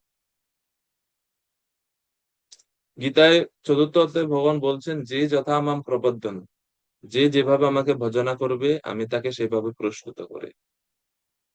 তাহলে দেবতাদের পূজা করলে আর ভগবানকে পূজা করলে দেবতা এবং ভগবান কি একই ভাবে ভক্তের সাথে ভাব বিনিময় করেন? না। দেবতাকে কেউ যে পরিমাণে প্রদান করে, দেবতাও তাকে সেই পরিমাণে প্রদান করে। ভাগবতে বলা হচ্ছে ইয়ে ভজন্তি যথা দেবান দেব দেবাপি তথৈব তান, অর্থাৎ একজন ব্যক্তি যেভাবে দেবতার ভজনা করে দেবতাও তাকে সেইভাবে প্রদান করে। কিন্তু ভগবানের ক্ষেত্রে ভগবান এরকম মানে অ্যাজ ইট ইজ রেসিপ্রোকেশন ভগবান করেন না। জাস্ট আমি আপনাকে 5 টাকা দিলাম বা আপনিও আমাকে 5 টাকা দিবেন, এটা হচ্ছে দেবতাদের হিসাব নিকাশ। ইন্দ্রকে পূজা করতো ব্রজবাসীরা, ইন্দ্র বৃষ্টি দিত, শান্তি মতো থাকতো। 1 বছর খালি ইন্দ্রের পূজা করছে না, শেষ। ইন্দ্রের উগ্র রূপ তারা দেখতে পেলেন, পুরো ব্রজবাসীদেরকে পুরো বৃষ্টিতে একবারে বন্যা প্লাবিত করে দিচ্ছে। কিন্তু ভগবান এরকম না, তিনি অল্প সেবা বহু মানে আত্মপর্যন্ত প্রসাদ, এ হচ্ছে ভগবানের উপর স্বভাব। অল্প সেবা, সামান্য একটু সেবাকেও তিনি বহু বড় করে দেখেন এবং আত্ম পর্যন্ত প্রসাদ, অর্থাৎ নিজেকে পর্যন্ত তিনি ভক্তের কাছে দান করে দেন কৃতজ্ঞতা বশত, ভক্তের সেবায় বশীভূত হয়ে। এই হচ্ছে ভগবানের স্বভাব। দ্রৌপদীর অল্প পরিমাণ কাপড় তিনি গ্রহণ করেছিলেন যখন কৃষ্ণের হাত কেটে গেছিল, মহাভারতে বর্ণনা রয়েছে। আর এর বিনিময়ে ভগবান দ্রৌপদীকে টন টন পরিমাণ কাপড়, হাজার হাজার গজ পরিমাণ কাপড় ভগবান দ্রৌপদীকে প্রদান করে সরবরাহ করে তার সম্মান রক্ষা করলেন। সুদামার কাছ থেকে ভগবান 2 মুষ্টি চিড়া তিনি গ্রহণ করেছিলেন। আর এর বিনিময়ে ভগবান সুদামাকে স্বর্ণের প্রাসাদ প্রদান করলেন। তো ভগবান নেন অল্প কিন্তু বিনিময়ে দেন অনেক। তো যদিও শ্লোকে বলছে যে যথামাম প্রপদ্যতে, কিন্তু আসলে ভগবানও আমরা যেরকম যতটুক দিই ততটুকুই যে ভগবান আমাদেরকে ফিরিয়ে দেন এরকম না। ভগবান দ্বিগুণ, 4 গুণ, সহস্র গুণ, লক্ষ গুণ বর্ধিত করে দেন। এই জন্য বলছে, এই জন্য শাস্ত্রে বলা হচ্ছে যে আমাদের যা কিছু আছে সম্পত্তি বা দক্ষতা বা জ্ঞান, তা দান করা উচিত বেশি করে। কারণ কি, আমরা যখন দান করব, দান করলে আমাদের আমরা পুণ্য বা সুকৃতি লাভ করতে পারি এবং জগতে সুখ্যাতি হয়। এখন কেন দান করতে হবে? শ্রুতি শাস্ত্রে বলা হচ্ছে যে যা কিছু আছে তা দান করা উচিত। কারণ ভগবান যদি নিয়ে নিতে চায় কোনো জিনিস কারো কাছ থেকে, ভগবানের হাত একটা দুইটা না, সহস্র, লক্ষ। তো ভগবান যদি কারো কাছ থেকে কিছু নেয়, এই দুই হাত দিয়ে আমরা এটা ধরে রাখতে পারবো না। সেজন্য দান করা উচিত, যা কিছু আছে দান করা উচিত। কারণ ভগবান নিয়ে নিলে শেষ, আর পাবো না। আর বলা হচ্ছে যে ভগবানের কাছে বেশি চাওয়াও উচিত নয়, কারণ ভগবান যদি কাউকে দেয়, ভগবান ওই দুই হাতে দিবে না, ভগবানের শত সহস্র হাতেই দিবে। আর দুই হাতে আমি কতটুকুই বা ধরে রাখতে পারবো বা গ্রহণ করতে পারবো। সেই জন্য ভগবানের প্রপোর্শন, মানে ভগবান যেভাবে বিনিময় করেন, ভাব বিনিময় করে, এটা সমান সমান হয় না। বেশিরভাগ ক্ষেত্রে এটা কঠিন রূপ ধারণ করে। যাকে দেয় তো দিচ্ছেন দিচ্ছেন, আর তার কাছ থেকে নিছেন তো একবার হুট করে সব নিয়ে নিতে পারেন ভগবান। তো সেই জন্য ভগবানের আশীর্বাদ বা কৃপার অপেক্ষা করা উচিত। তো দেবতাদেরকে নিন্দা বা দেবতাদেরকে অবজ্ঞা করা কখনোই একজন ভক্তের উচিত। ভক্তি 64টা অঙ্গের মধ্যে একটা অঙ্গই হচ্ছে যে, একটা অঙ্গ রয়েছে ভক্তির অসংযুক্ত সিন্ধু, যদি আপনারা পড়েন, অন্য দেবতাদেরকে অবজ্ঞা করা, এটা একটা ভক্তি বিরোধী কর্ম। দেবতাদেরকে অবজ্ঞা করা যাবে না, তাদেরকে ভগবানের অঙ্গসমূহ রূপে দেখে তাদের সম্মান করতে হবে। কিন্তু আমরা আরাধনা করব ভগবান শ্রীকৃষ্ণের, কিন্তু যেহেতু ওনারাও ভগবানের আজ্ঞাবহ দাস, ওনারা ভগবানের আদেশ অনুসারে বিভিন্ন দায়িত্ব পালন করছেন এই ব্রহ্মাণ্ডের, এই জড়জগতে, সেজন্য ওনাদেরকে কখনো অবজ্ঞা করা যাবে না। ওনাদের অবজ্ঞা করলে আমাদের সেটা কখনোই ভালো না। আমরা ওনাদের কাছে ভগবানের কৃপা লাভ করতে, কৃপা চাইতে পারি, আশীর্বাদ চাইতে পারি। তো দেবতা আরাধনাটা শাস্ত্রে নিন্দা করা হয়নি, কিন্তু দেবতাদেরকে স্বতন্ত্র ঈশ্বর জ্ঞানে যে পূজা এবং দেবতাদের কাছ থেকে জড় বস্তু কামনা করা, এটা শাস্ত্রে নিন্দা করা হয়েছে। বুঝা গেছে? নাইলে আমরা যদি দেখবেন, সবাই জানেন যে গোপিকারা কাত্যায়নী দেবীর পূজা করেছিলেন। নন্দ গোপসুতম দেহি, তারা প্রার্থনা করেছেন নন্দ মহারাজের পুত্র কৃষ্ণকে আমরা পতি রূপে লাভ করতে চাই, এই প্রার্থনা করেছেন। তার ক্ষতি কি? গোপেশ্বর মহাদেব আছে, রঘুনাথ দাস গোস্বামী ওনার উদ্দেশ্যে প্রার্থনা নিবেদন করেছেন, বৃন্দাবনা বনিপতে জয় সোম সোম, শ্লোক আছে সংকল্প কল্পদ্রুম গ্রন্থে।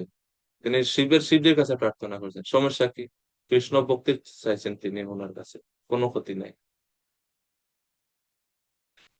আর যারা ভক্তি স্তরে নেই, আরো নিম্ন স্তরে রয়েছে, তাদের জন্য শাস্ত্রে মূলত দেবতাদের পূজা করার বিধান রয়েছে। কারণ যাদের শ্রদ্ধা এখনো কৃষ্ণর প্রতি আসেনি, তারা ছোট ছোট দেব দেবীদের পূজা করতে করতে করতে করতে করতে করতে করতে কোনো একটা সময় যখন সাধুদের সঙ্গে তাদের সাক্ষাৎ হবে, সাধু কৃপা লাভ করবে, তখন তিনি বিষ্ণু মাহাত্ম্য বা ভগবান শ্রীবিষ্ণুর আরাধনার পদ্ধতি, আরাধনার শ্রেষ্ঠতা বুঝতে পেরে বিষ্ণুর আরাধনাতে আসবে।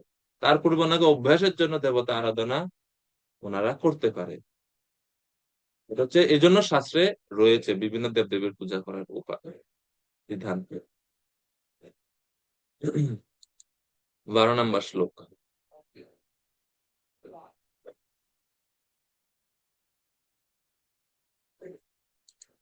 প্রভু বলুন, হরে কৃষ্ণ। প্রভু হরে কৃষ্ণ প্রভু। প্রভু তাহলে যারা মানে এই যে গীতার শ্লোকটা, এই শ্লোকটা তাহলে তাদের কাছে এইভাবে মানে আরেকটু যদি বলতেন, মানে তাদেরকে কিভাবে বোঝাবো যে ভগবান এখানে নিজে বলছেন যে দেবতাদের দান করলে পরে বা দেবতাদের যজ্ঞ অনুষ্ঠান করলে পরে দেবতারাও আমাদেরকে দিবে, তাহলে কিন্তু ভগবান এখানে নির্দেশ দিয়ে দিচ্ছেন যে দেবতাদেরকে পূজা করার জন্য। দেবতাদেরকে পূজা করার জন্য নির্দেশ দিচ্ছে, কিন্তু কি জ্ঞানে, কোন জ্ঞানে পূজা করবে?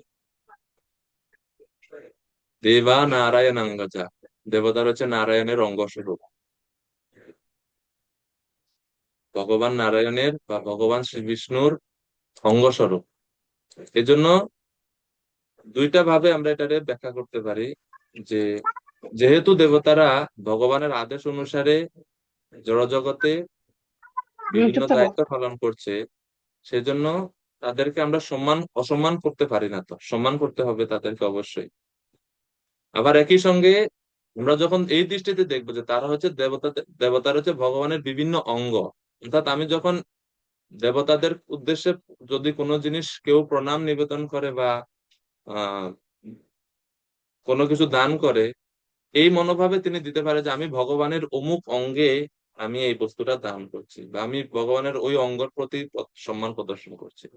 তো মূল কেন্দ্রবিন্দু হচ্ছে ভগবান, ভগবান হচ্ছে মূল। আপনি যখন কাউকে এটা বুঝাবেন প্রভু যে দেবতারা স্বতন্ত্র না, তারা ভগবানের আদেশ অনুসারে সেই কার্য করছে, ভগবান তাদেরকে পরিচালনা করছে, তখন তো সেই ব্যক্তি ধীরে বুঝতে পারবে যে আমি তাহলে ভগবানকে কেন সরাসরি করি। তো যেহেতু দেখেন গীতা তো শুধুমাত্র মানে আমাদের জন্য না, এটা তো সবার জন্য, সব শ্রেণীর মানুষের জন্য এতে উপদেশ আছে। তো সেজন্য যারা দেবতাদের প্রতি আসক্ত তাদেরকেও বলা হচ্ছে যে আপনি যে দেবতা পূজা করবেন কি জ্ঞানে করবেন। এই জ্ঞানটা এখানে আচার্যগণ ব্যাখ্যা করছেন যে মানুষ এবং দেবতাদের মধ্যে যে পরস্পরের প্রীতি সম্পাদন বা পরস্পরের প্রীতি বিনিময় করা উচিত, তাহলে পরম মঙ্গল লাভ হবে। যে দেবতারা হচ্ছে ভগবানের অংশ, এই জ্ঞানে তাদেরকে সম্মান করা উচিত। এইভাবে আমরা ব্যাখ্যা করতে পারি মানুষ মানুষ সাধারণ মানুষের কাছে। মানুষ তো স্বাভাবিকভাবে দেবতা পূজার প্রতি আসক্ত, তো ওইটা বুঝাতে হবে যে আসক্তি, জড় বাসনা ত্যাগ করে এবং তাদেরকে স্বতন্ত্র ঈশ্বর মনে করে পূজা না করে ভগবানের ভক্ত হিসেবে তাদের সম্মান প্রদর্শন করা উচিত, করা যায়। অভয়চরণ গৌর প্রভু। তো হরে কৃষ্ণ। হরে কৃষ্ণ প্রভু। তো আপনি বলেছেন যে যারা শ্রীকৃষ্ণের পূজা করতে সমর্থ নয় তাদের দেবদেবীদের পূজা করতে, তারা দেবদেবী পূজা করে থাকে। তো আরেকটা, সুতরাং এটা তারা কেন শ্রীকৃষ্ণের পূজা করতে সমর্থ নয়? কেননা শ্রীকৃষ্ণ তো সকলেরই প্রভু, তিনি পরমেশ্বর। স্বাভাবিকভাবে যে কেউ শুনলে তো, যখন শুনে কৃষ্ণ পরমেশ্বর, তখন স্বাভাবিকভাবে মানুষ কৃষ্ণের চরণে শরণাগত হয় বা কৃষ্ণের পূজা করে। কেন মানুষ কৃষ্ণের পূজা করতে সমর্থ নয়, তাদেরকে দেবদেবী পূজা করতে বলা হচ্ছে? এই একটা প্রশ্ন। আরেকটা প্রশ্ন হচ্ছে প্রভু, কৃষ্ণের কাছে জাগতিক জিনিস চাওয়া, যেমন বৈষ্ণবরা বলে যে ঠিক আছে যারা দেবদেবীদের পূজা করে আপনার অন্তপক্ষে কৃষ্ণের কাছে চান, কারণ কৃষ্ণ তো সকলে প্রভু। কৃষ্ণ যদি না চায় দেবদেবী তো দিতে পারবে না, আর কৃষ্ণ সব কিছু দিতে পারে। কৃষ্ণ দিতে পারে, দেবদেবীর কাছে চাওয়ার কি দরকার? কৃষ্ণের কাছে চান। কৃষ্ণের কাছে জাগতিক জিনিস চাওয়া আর দেবদেবীদের কাছে জাগতিক জিনিস চাওয়া, দুটো পার্থক্য কোথায়? দুটো তো তাহলে সকাম কর্ম হয়ে গেল।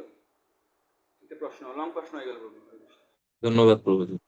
প্রথম প্রশ্নটা ছিল কি, যে আমি বললাম মানুষ দেবদেবীদের পূজা, তো কেন মানুষ কৃষ্ণের পূজা করতে পারে না, কেন প্রথমে তারা দেবদেবীর পূজা করে, এটাই না প্রথম প্রশ্নটা ছিল?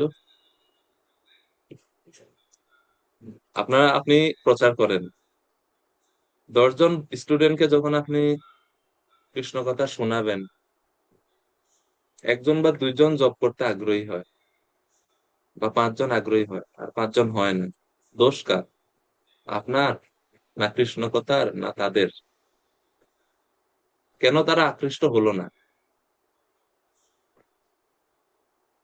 তো সমস্ত মানুষ তাদের সেই শ্রদ্ধার স্তরটা, স্বীকৃতি স্তরটা এক থাকে না, ভিন্ন ভিন্ন রকম থাকে। কর্মফল, স্বভাব, স্বীকৃতি, শ্রদ্ধা সবগুলো ভিন্ন রকম থাকে।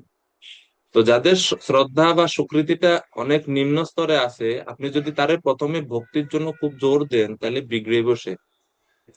যার শ্রদ্ধাটা অন্যান্য বিভিন্ন দেবদেবীর প্রতি নিবিষ্ট, যখন আপনি একটু জোর দিবেন ও মনে করবে ইসকনেরা খারাপ। এই ভক্তরা অনেক ফাইট হয় না, অনেক তর্ক হয় অনেক জায়গাতে, আপনার তো প্রচার করেন, অভিজ্ঞতা আছে প্র্যাকটিক্যাল। কেউ মনে করুন শিবজির আরাধনা করে, ওনার শ্রদ্ধাটা শিবের প্রতি আটকে গেছে। এখন আপনি বুঝাইতে পারেন, কিন্তু যদি একটু জোর দেন দেখবেন একবারে পুরো সংঘর্ষ। তো এই জন্য কেন সবাই পারে না, কারণ ওই যে স্বীকৃতির কমতি, শ্রদ্ধার কমতি, এই জন্য সবাই পারে না। তো এই জন্য তাদেরকে মানে যখন আমরা প্রচার করি, এই জন্য হুট করে একদিনেই তাদের তো পরিবর্তন অনেক না সময় না, সম্ভব একটু ওটা নাও দিবে হতে আমি পারে। দিন। তখন আমাদের কর্তব্য হচ্ছে যে তাদেরকে ধীরে ধীরে কিভাবে তাদের স্বীকৃতির লেভেলটা আমরা বাড়াইতে পারি। হয়তো প্রথমে আপনি তারা এত জপ মালা নেওয়ার জন্য অত জোর নাও দিতে পারেন, আসেন প্রভু মন্দিরে, আসে একটু প্রসাদ পেয়ে যান, জাস্ট প্রসাদের নিমন্ত্রণ দিলেন। এভাবে মন্দিরে আসলো, একটু ভগবানকে একবার প্রণাম করলো, এভাবে প্রসাদ খেলো, এর মাধ্যমে কি হচ্ছে, ওনার ধীরে ধীরে ওনার স্বীকৃতির লেভেলটা ধীরে ধীরে বাড়তেছে বাড়তেছে। এভাবে বাড়তে বাড়তে এরকম অনেক পরিস্থিতি হয় যে 10 বছর, 15 বছর যুক্ত থাকার পরে দেখা যায় উনি ভক্ত হচ্ছে, আবার অনেকে দেখা যায় 5-6 মাসের মধ্যেই ভক্তি জীবন গ্রহণ করছে। তো সবাই পারে না তো। তো এই জন্য যার যে শ্রদ্ধা আছে, ওর শ্রদ্ধাতে সরাসরি আঘাত না করে তাকে কৃষ্ণের মহিমা আমরা আস্তে আস্তে আস্তে আস্তে বুঝাইতে পারি। তখন সে যখন এই যে স্বীকৃতির লেভেলটা তখন ওই স্তরে আসবে, সে আপনাতেই গ্রহণ করবে এটা। এই জন্য শাস্ত্রের কথা, আমরা আমরা কখনো কাউকে দেবতা পূজার কথা বলি না, কিন্তু শাস্ত্রের বিধান আছে। কেন শাস্ত্রের বিধান আছে আমি সেটা বললাম, যে এই কারণে শাস্ত্রের বিধান আছে, যাদের চেতনা একটু নিম্ন স্তরে, তো তারা কার পূজা করবে? তো সেই জন্য শাস্ত্রের বিধান আছে বিভিন্ন দেবদেবীর পূজা, তারা ওই শ্রদ্ধা অনুসারে তারা ওই যে তাদের শ্রদ্ধার স্তর অনুযায়ী তারা বিভিন্ন দেবদেবীর প্রতি আসক্ত হয়, এবং সেটাও ভগবানের নির্দেশ, ভগবানই সেটা করে। আমরা পরের শ্লোকগুলোতে এরকম পাবো। তো এই জন্য প্রভু সবাই কৃষ্ণ ভক্তি করতে পারে না। হ্যাঁ, কৃষ্ণ সকলের প্রভু, প্রধানমন্ত্রী তো দেশের সকল নাগরিকের প্রধানমন্ত্রী, ঠিক না?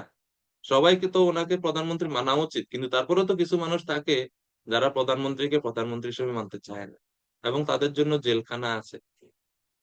ঠিক আছে, তো সবাই তো মানে না। উনি প্রধানমন্ত্রী কিন্তু সবাই মানে না। কৃষ্ণ পরম পুরুষোত্তম ভগবান, পরমেশ্বর, কিন্তু সবাই তো ওনাকে মানে না।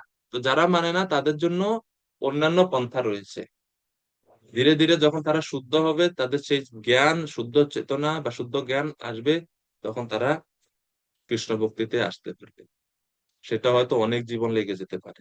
তো এই যে চেতনার যে ক্রমোন্নতি, সেটা তো সহজ না। এই জন্য 3 গুণের উপাসনা রয়েছে বৈদিক শাস্ত্রে। সত্যগুণে, রাজসিক, তামসিক, DOS এ পড়ানো হয় যে যারা তমগুণের প্রতি আসক্ত তাদের জন্য সেই বিধান আছে। তমগুণের পুরাণও আছে, রজগুণের পুরাণ আছে, সত্যগুণের পুরাণ আছে। এর হচ্ছে মানুষের স্বভাব শ্রদ্ধা অনুসারে, গুণ অনুসারে বিভাজন করা হয়েছে, কারণ এরকম বিভিন্ন ক্যাটাগরির মানুষ থাকবে। তো ভক্তদের আমাদের কাজ হচ্ছে এটা, যে যে স্তরে থাকুক তার আস্তে আস্তে আস্তে কিভাবে আমরা কৃষ্ণের চরণে নিয়ে আসতে পারি, এটা হচ্ছে ভক্তদের চ্যালেঞ্জ। আর দ্বিতীয়টা প্রভু যেটা বলছেন, যে দ্বিতীয় প্রশ্ন আমি যদি সঠিকভাবে বুঝে থাকি, যে অনেকে ভক্তরা বলে যে যদি বাসনা থাকে সেটা কৃষ্ণের কাছে চাইবো, দেব দেবীদের কাছে কেন চাইবো, কারণ কৃষ্ণ অনুমোদন ছাড়া তো দেব দেবীরা দিতে পারে না। হ্যাঁ, এটা ঠিক, কৃষ্ণের অনুমোদন ছাড়া দেব দেবীরা দিতে পারে না। আর চাইতে হলে কৃষ্ণের কাছে কেন চাইবো? কৃষ্ণের কাছে চাওয়া দেব দেবীদের কাছে চাওয়ার মধ্যে একটা পার্থক্য আছে। পার্থক্যটা হচ্ছে এটা, যে আমরা যখন কৃষ্ণের কাছে চাই এবং আমরা একজন ব্যক্তি যখন দেব দেবীদের কাছে চায়, পার্থক্য অনেকগুলো। এর মধ্যে একটা হচ্ছে যে কৃষ্ণ যখন কোনো কিছু দেয় তিনি বিচার করে দেয়, কিন্তু দেব দেবীদের কাছে যখন কোনো কিছু চায় কেউ, ওনারা যখন দেয় ওনারা বিচার করে দেয় না।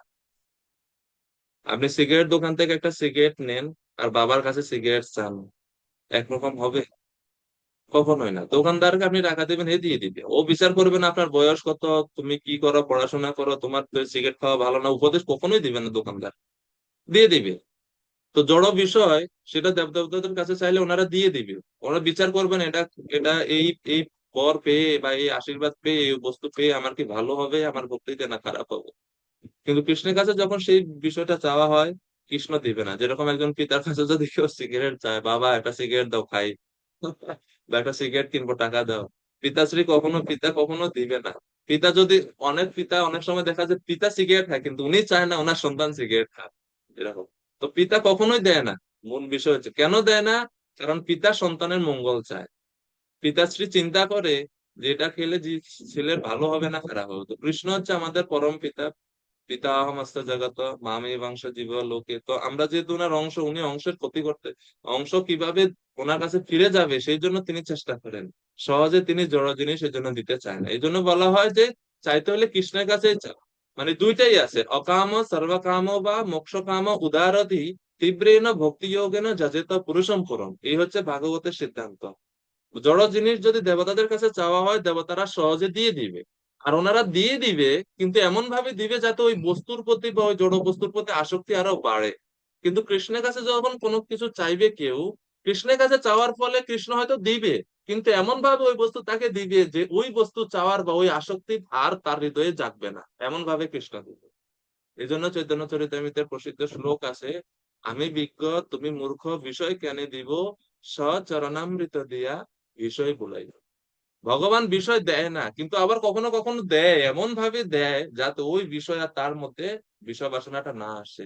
ফর এক্সাম্পল আমরা দেখতে পাই ধ্রুব মহারাজের জীবন, উনি জড় বাসনা ছিল ওনার মনের মধ্যে, উনি কোনো দেব দেবীর কাছে যায় না, ওনার মা খুবই সুচতুর ভাবে ওনাকে হরির কাছেই পাঠাইছে এই বস্তু চাওয়ার জন্য।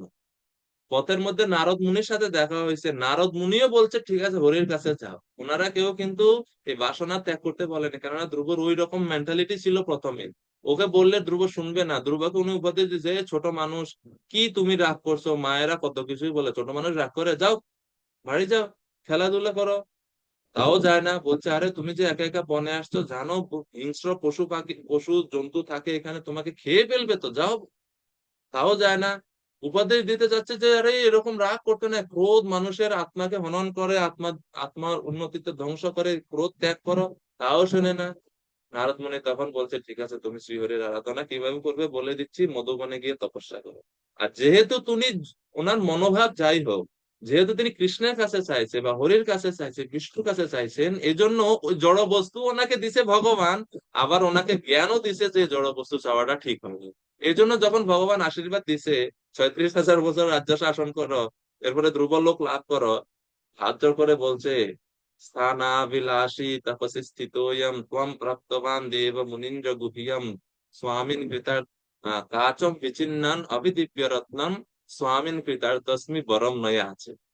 যে প্রভু আমি যদিও ব্রহ্মার থেকে উচ্চ পদ লাভ করার জন্য আপনার ভজন করতে আসছি, কিন্তু আমি, আমার অবস্থা হচ্ছে এরকম দীন অবস্থা যে আমি কাঁচের টুকরা খুঁজতে এসে আমি হীরার টুকরা পেয়ে গেছি। আমি জড় একটা পদ লাভ করতে এসে আমি আপনাকে পেয়ে গেছি। আমার আর কোনো বাসনা নাই, আমি কোনো বর চাই না, কান্নাকাটি করছে আমি বর লাগবে না আমার, কিন্তু ভগবান বলছেন না তুমি চাইছো, গ্রহণ করো। আর ওই যে গ্রহণ করছে, গ্রহণ করতে এত অনুতপ্ত, এত অনুশোচনা হয়েছে ওনার, যার কোনো বাসনা ওনার মধ্যে নাই। এই হচ্ছে কৃষ্ণ এবং দেবতাদের কাছে চাওয়ার বাস্তব পথ। দেবতারা হৃদয় বৈরাগ্য দিবে না, কিন্তু কৃষ্ণ ওই বিষয় দিলেও বিষয়ের সাথে সাথে বৈরাগ্যটাও ভগবান প্রদান করেন। সেই জন্য কৃষ্ণের কাছেই চাওয়া উচিত, কেননা ওই শুদ্ধিকরণটা দেবতাদের মাধ্যমে হয় না। প্রথমত মহাপ্রভু শিখাচ্ছে কোনো জড় জিনিস চাওয়া উচিত না, কিন্তু তারপরেও কোনো ভক্তের মধ্যে যদি বাসনা থাকেও, সেটা ভগবানের কাছেই যেন উনি চায়, অন্য কারো কাছে যেন না চায়। এটা হচ্ছে সেকেন্ড অপশন, ফার্স্ট অপশন না এটা। ফার্স্ট অপশন মহাপ্রভুর কথা, ন ধনম ন জনম ন সুন্দরী কবিতা। আরেকটা থার্ড সেকশন কথা আছে। থার্ড সূত্রটা হচ্ছে এটা, যে যেমন আমি আরেকটা উদাহরণ দিই, এটা একবারে হাইয়েস্ট লেভেল। ব্রজ গোপিকারা বন্যা ইন্দ্র সব ভাষায় দিচ্ছে, বা আমরা যদি দেখি দাবানলের কথা, ব্রজলীলার কথা বলতেছি, দাবানল চতুর্দিকে জ্বলছে, গোপী ব্রজবাসীরা রক্ষা পাওয়ার জন্য কার শরণ গ্রহণ করবে এখন বলেন? কৃষ্ণ। কার শরণ গ্রহণ করবে? কৃষ্ণের। কেন কৃষ্ণের শরণ গ্রহণ করবে বলেন তো একটু? কারণ আরে তোমরা যখন দেহ রক্ষার জন্য কেন কৃষ্ণের কাছে চাইছো? এটা তো ভক্তি রিলেটেড কিছু না, ওনাদের দেহ রক্ষার জন্য ওনারা কেন কৃষ্ণের কাছে প্রার্থনা করছে? কৃষ্ণের কাছে প্রার্থনা করছে এই কারণে, ওনাদের মনোভাব তো হচ্ছে আমাদের কৃষ্ণ ছাড়া কেউ নাই, এই জন্য আমরা কৃষ্ণের কাছেই তো চাই, আর কার কাছে চাই? এই জন্য ওনারা যা কিছু হোক ওনারা কৃষ্ণের কাছেই চায়, কারণ কৃষ্ণই ওনাদের প্রাণ প্রতীক। ওনারা কৃষ্ণ ব্যতিরেকে কিছু দেখে না, এই জন্য সম্পদে বিপদে সব অবস্থাতেই তারা কৃষ্ণকেই চায়। তো ওনাদের ওই যে প্রার্থনাটা, ওই যে রক্ষার যে প্রার্থনাটা, এটা কিন্তু জড় না। ওনাদের চিন্তা হচ্ছে আমরা যদি, আমাদের এই দেহ যদি নষ্ট হয়, আমরা যদি কষ্ট পাই, কৃষ্ণ কষ্ট পাবে। আর আমরা যদি ভালো থাকি, কৃষ্ণ আমাদের দেখে খুশি হবে। আমাদের কষ্ট দেখলে কৃষ্ণ কষ্ট পাবে, আমরা কৃষ্ণকে কষ্ট দিতে চাই না, এই জন্য আমরা চাই না অগ্নি আমাদের দগ্ধীভূত করো। তো কেন্দ্রবিন্দু ওখানে কৃষ্ণ সন্তুষ্টি, নিজের ইন্দ্রিয় তৃপ্তি বা নিজের দেহ রক্ষা না। এজন্য কবিকারা খুব সুন্দর করে সাজতেন। সাজার উদ্দেশ্য না নিজের শরীরকে সজ্জিত করা, নিজের সৌন্দর্য বাড়ানো। সাজার অর্থ হচ্ছে আমাদের দেখে কৃষ্ণ খুশি হবে। আর এই যে কৃষ্ণের হাস্যোজ্জ্বল মুখ দেখলে আমরা খুশি হব, আমাদের তৃপ্তি হবে। ওনারা সাজতে গিয়ে নিজেরা তৃপ্ত হতেন না, কিন্তু তাদের সাজসজ্জা দেখে যখন কৃষ্ণ সুখী হতেন, সেটা ওনাদেরকে সুখ প্রদান করত। এই জন্য ওনারা কৃষ্ণকে কেন্দ্র করে সবকিছু, কৃষ্ণের কাছে ওনারা চাইতেন, আর কারোর কাছে চাইতেন না। এই জন্য শুদ্ধ ভক্তির সংজ্ঞাতে খুব ইম্পর্টেন্ট কথা আছে, রূপ গোস্বামী যেটা বলছেন, অন্য অভিলাষিতা শূন্যম, অন্য অভিলাষিতা শূন্যম, এটা হচ্ছে একটু গ্রামাটিক্যাল ব্যাখ্যা। অন্য অভিলাষ শূন্য বললেও হতো, কিন্তু রূপ গোস্বামী বলছেন অন্য অভিলাষিতা। এই যে ইতা শব্দ, ইতা কেন উনি ব্যবহার করছেন, জীব গোস্বামী বলছেন যে ভক্ত যে কোনো কিছু চায় কখনো কখনো, সেটা ফ্রিকুয়েন্টলি না। কখন চায় ভক্ত? প্রাণ রক্ষার্থে কোনো জিনিস চায় তিনি ভগবানের কাছে। তো এটা ওই জড় বিষয়ের মতন, জড় বিষয়ীদের মতন উনি ইন্দ্রিয় তৃপ্তির জন্য কোনো জিনিস চায় না ভগবানের কাছে। যেমন দ্রৌপদী ভগবানের কাছে সম্ভ্রম রক্ষার জন্য চাইছে। দ্রৌপদীর যে বাসনা, এটা অন্য অভিলাষ না। কেন অন্য অভিলাষ না? কারণ উনি সবসময় যে এমন না যে কিছু হলে কৃষ্ণের কাছে চাইছে, কৃষ্ণ হলে এরকম না। তো এই জন্য এটা গজেন্দ্র ভগবানের কাছে প্রার্থনা করছে রক্ষার জন্য, এটা অন্য অভিলাষ না, এটা অন্য অভিলাষিতা শূন্য। হ্যাঁ, তো এরকম আরো বিস্তারিত ব্যাখ্যা আছে, আমি আর ওইদিকে যাই না। আমি কি আপনার প্রশ্নের উত্তর ঠিক মতো দিতে পারছি প্রভু, বা আরো কোনো অংশ কি বাদ পড়ে গেছে? যদি থ্যাংকস কৃপা প্রভু, করে আপনি অনেক সুন্দর আলোচনা করেছেন। তথাপিও একটা প্রশ্ন আমার আসছে, যদি আমি সময় নষ্ট করছি জানি না, যে তাহলে কৃষ্ণের কাছে জাগতিক জিনিস চায়, অনেকে ধন সম্পদও চায়। আপনি বলেছেন যে কৃষ্ণের কাছে বিপদে পড়ে যে জিনিস চাওয়া সেটা সকাম কর্ম নয়, বা সেটা অন্য বলে সেটা নয়। বিপদে পড়ে ভক্ত চাইতেই পারে, সেটা এমন না যে সেই কামনা বাসনা পড়ে না। তো কিন্তু যারা ধন সম্পদ প্রার্থনা করে, তারা কি সকাম কর্মী যখন কৃষ্ণের কাছে ধন সম্পদ প্রার্থনা করে? ভক্ত যদি ভগবানের কাছে কিছু চায়, ওনাকে কর্মী বলা যাবে না, ওনাকে মিশ্র ভক্ত বলতে হবে। শুদ্ধ ভক্তি না ওটা, কিন্তু ওটা মিশ্র ভক্তি, কর্ম মিশ্রা বা জ্ঞান মিশ্রা। থ্যাংক ইউ প্রভু। যে ওনার হৃদয়টা এখনো পরিপূর্ণভাবে শুদ্ধ হয়নি, কিন্তু উনি ভক্তি আছে। দেখেন, বৈষ্ণবকে বা ভক্তকে বিষ্ণু আচ্ছা দেবতা ইতি বৈষ্ণব, যিনি হৃদয়ে বিষ্ণুকে ধারণ করছেন পরমেশ্বর রূপে, ওনাকেই শ্রদ্ধা করতে হবে। কিন্তু ওনার ওই যে শুদ্ধতাটা এখনো হয়নি, অভিলাষ গুলো বা বাসনা কামনা বাসনা এখনো মুক্ত হয়নি সম্পূর্ণরূপে। তো সেজন্য ওনাকে শুদ্ধ ভক্ত বলা যাবে না, কিন্তু মিশ্র ভক্ত বলতে হবে। কিন্তু উনি কখনো সাধারণ একজন কর্মীর মতো নয়, বা সকাম কর্মী ওনাকে বলা যায় না। মিশ্র ভক্তি বলা যেতে পারে। থ্যাংক ইউ প্রভু। তো একটা সন্দেহ এসে যায় যে ঠিক আছে, যদি কৃষ্ণই, মাউথ পিসটা একটু মুখের কাছে ধরলে সাউন্ডটা ক্লিয়ার হতো। আমি খুব আস্তে আসতেছে কথা। থ্যাংক ইউ হ্যাঁ প্রভু। হ্যাঁ, তো এখন আরেকটা জিনিস এসে যায়, যেমন আসলে আমি, মনে কষ্ট নিচ্ছেন কিনা, অন্যান্য ধর্মে কিন্তু যেমন মুসলিম ধর্মের মধ্যে দেখি, সেখানে তো বলছে যে আল্লাহর প্রার্থনা করো বা একজনই প্রভু। তো সে হুম। যেহেতু কৃষ্ণই আমাদের পরমেশ্বর, আহ, শ্রদ্ধা আমাদের দেখি অনেকের দেবদেবীর প্রতি শ্রদ্ধা আছে, কৃষ্ণের প্রতি শ্রদ্ধা নেই, বা শিব ঠাকুরের প্রতি শ্রদ্ধা আছে, কৃষ্ণের প্রতি শ্রদ্ধা নেই। আপনি যেটা বলছেন, শ্রদ্ধার তারতম্যের কারণে মানুষ দেবদেবীদের আরাধনা করে। তো সেটা শ্রদ্ধাতে কেন তারতম্য হয়েছে? কারণ হচ্ছে সেখানে আমাদের ধর্মে কৃষ্ণ দেবদেবী শিবজির কথা বলা আছে। এজন্য কারো দেবদেবীদের প্রতি, কারো শিবজির প্রতি শ্রদ্ধা আছে, যেহেতু সে ওই কোনো ফ্যামিলি ব্যাকগ্রাউন্ড থেকে বা কারো সঙ্গ পেয়ে ওইরকম শ্রদ্ধা তার তৈরি হয়ে গেছে দেবদেবীদের প্রতি বা শিবজির প্রতি। কিন্তু আমরা দেখি ইসলাম ধর্মে তো দেখে তারা সকলেই এক আল্লাহর প্রতি শ্রদ্ধাযুক্ত, কারণ সেখানে অন্য অন্য দেবদেবীদের কথা বলা হচ্ছে না। তো সেক্ষেত্রে আমাদের সনাতন ধর্মে যদি সেক্ষেত্রে এক কৃষ্ণের কথা বলা হতো, তাহলে তো এরকম শ্রদ্ধা ওদের দেবদেবীদের প্রতি বা শিবজির প্রতি হতো না, তাহলে সকলে কৃষ্ণের প্রতি শ্রদ্ধাযুক্ত হতো। এক্ষেত্রে এটা কিভাবে সমাধান বা করা যায়, বা কিভাবে প্রভু যদি কৃপা করে বলেন। আমি আপনাকে করছি না, জানার জন্যই আমি বলছি।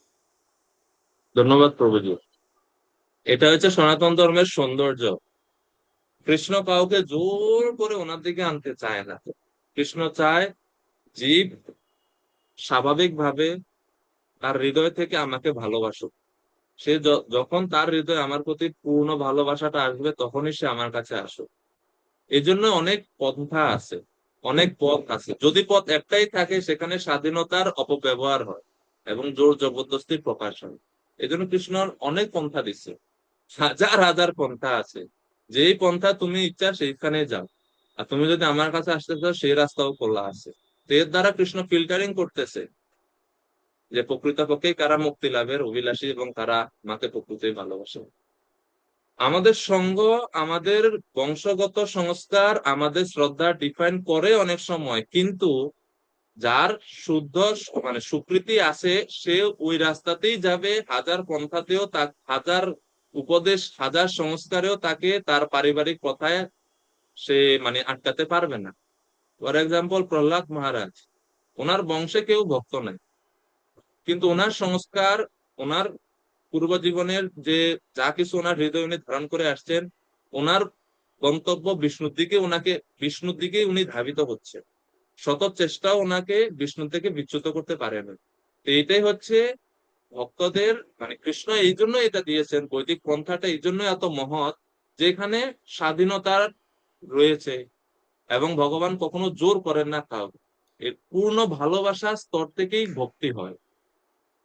অন্য যে সমস্ত ইজম গুলো আছে, ইসলামিজম বা বুদ্ধিজম, খ্রিস্টানিজম, রাস্তা একটা, অর্থাৎ এনার কাছে আসতে হবে। এখানে রাস্তা অনেকগুলো, পরীক্ষা করা হচ্ছে তুমি কাকে ভালোবাসো।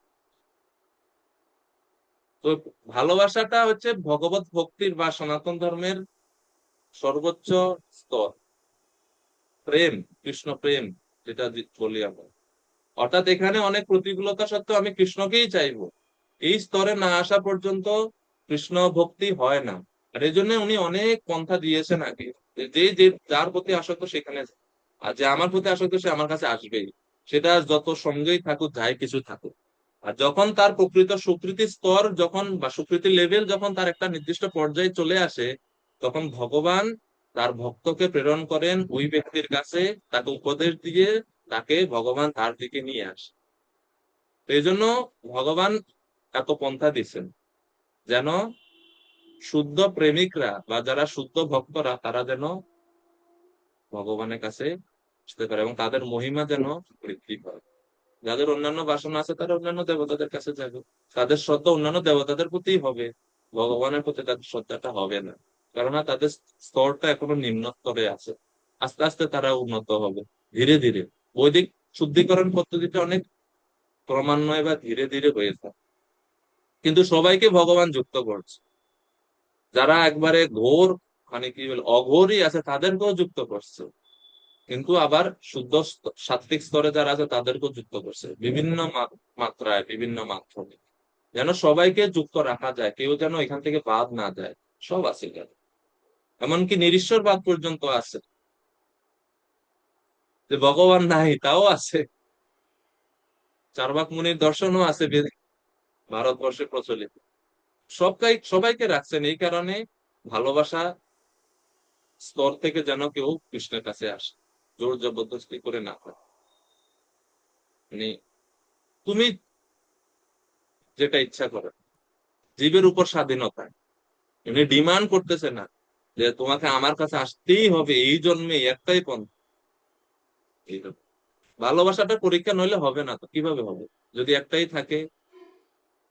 এই জন্য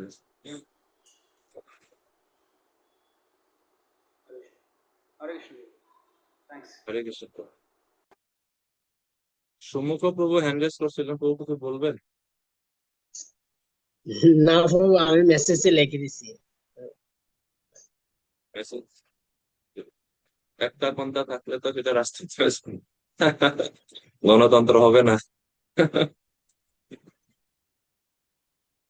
যাই হোক,